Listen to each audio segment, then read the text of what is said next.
Welcome back, everyone. Baby Sagan here. We are on to super scientist Nicolaus Copernicus.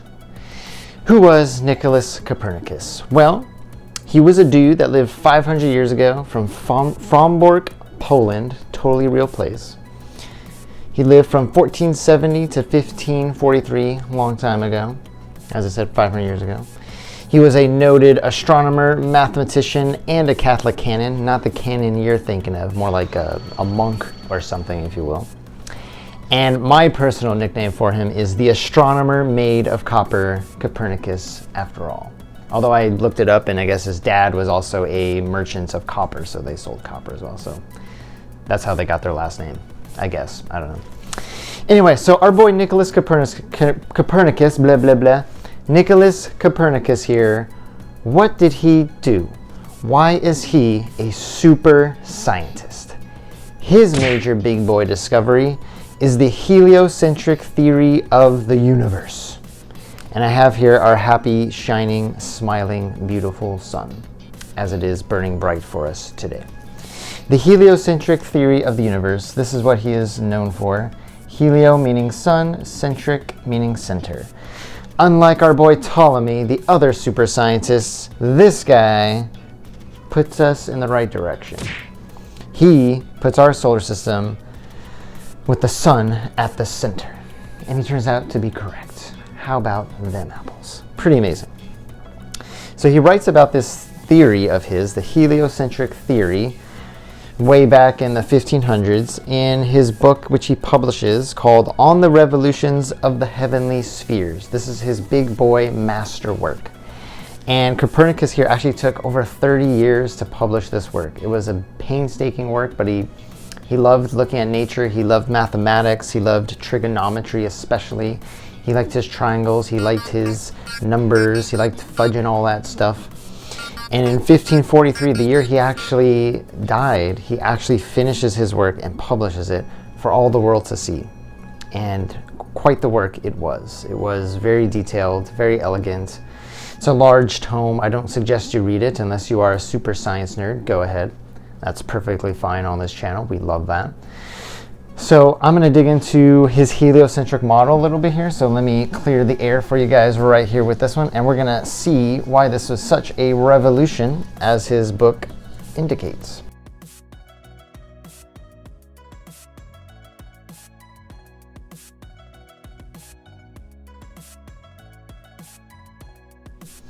So Copernicus here, as I said, was an astronomer. He's really only known for this. Now remember, in our previous super scientists, we had Ptolemy, we had the issue of retrograde motion. Remember, retrograde motion is motion in which the planet actually appears, as we can still observe today, a planet appears to be moving backwards in the night sky. And this was a problem. And Copernicus recognized this, as did many astronomers. But Copernicus here is the one to truly solve it with his big math and his big observations and his amazing work.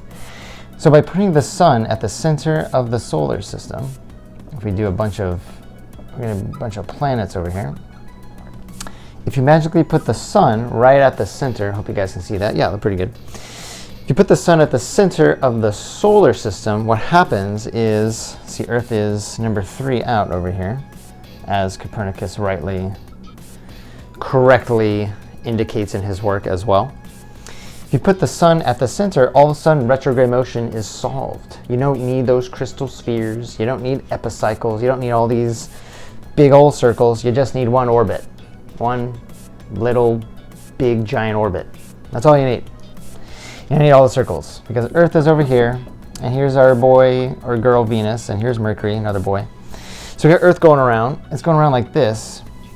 And what actually occurs is retrograde motion is when Venus is going up here. Sorry, it's a bit squeaky there. But when Venus is swinging up here and Earth, they're both going like this.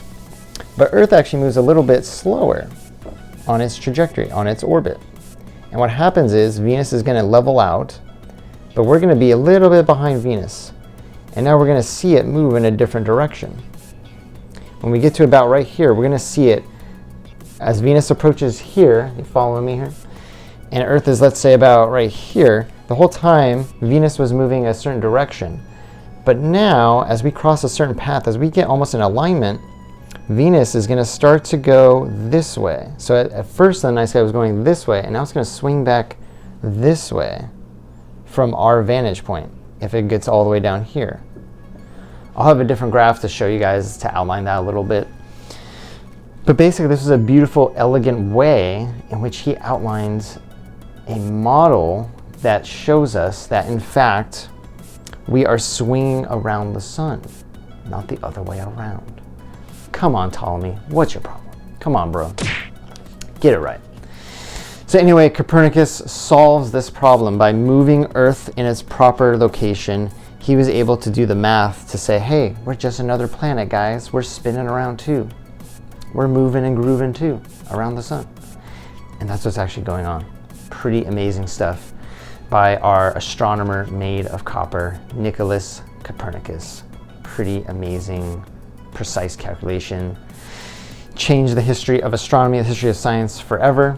Just an amazing discovery, kind of changed the landscape of astronomy. It took a long time for people to catch on to this, though, to be honest, because it took our boys, even though he established this, and this was done in 1543, it wasn't until Kepler and Galileo many years later that more data and more evidence came in. Once the telescope comes online, once we got our big old telescopes and Galileo's looking at the stars, like, oh, there's other objects that circle other planets too. Oh my gosh, what's going on? And that's when really the theory really gains even more traction after that, after about 50, 60 years later, or 60, 70 years later, it gains more traction. And that's thanks to our boy Copernicus. There was another guy named Aristarchus of Samos that came up with the heliocentric model a long time ago, back in ancient Greece, but nobody listened to him. He didn't do the math, he didn't do the work, so whatever. But anyway, thank you, Nicolaus Copernicus, for your masterwork. Amazing discovery in the history of science, changed the landscape forever, kind of was the birth of modern science, the birth of modern astronomy. Really began at this moment where he corrects the Earth's location in the universe.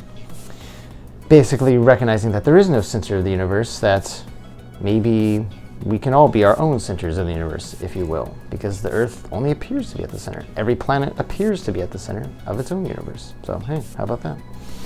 But yeah, Earth going around the sun, amazing discovery by our boy Copernicus. And that is all for the channel for today for our super scientists. So thank you, Nicolaus Copernicus. And please like, comment, and hit that sub sandwich button.